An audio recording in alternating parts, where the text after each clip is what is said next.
మద్యం ఫ్యాక్టరీలు అన్నీ కూడా పట్టుబడి వరుసనే రేపల్లె, అమలాపురం, పాలకొల్లు, ఏలూరు, పరవాడ ఇట్లా అన్ని చోట్ల టప టప టప టప టప ఫ్రాంచైజీల సెంటర్లు పట్టుకుంటే చివరి ఫ్యాక్టరీలు పట్టేసుకుంటే ఒక్కడంటే ఒకడు తేలి పుట్టిన దొంగల్లాగా సారా మంత్రి కానీ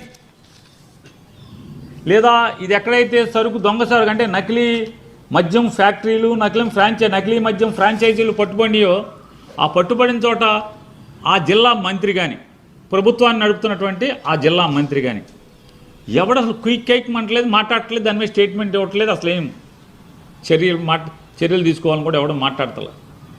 ఇంత పెద్ద ఎత్తున రాష్ట్రం విస్తుపోయేట్టుగా అసలు ప్రపంచం విస్తుపోయేట్టుగా ఈ నకిలీ సారా ఫ్యాక్టరీలు దొరకంగానే సారా మంత్రి ఎక్కడ క్విక్ మనలో అడ్రస్ లేడు, లేదా ప్రతిదానికి ట్విట్టర్లోకి వచ్చి కుయ్యమని చెప్పని శబ్దం చేసేటువంటి నారా లోకేష్ పిట్ట కూడా కుయ్యమంటలా.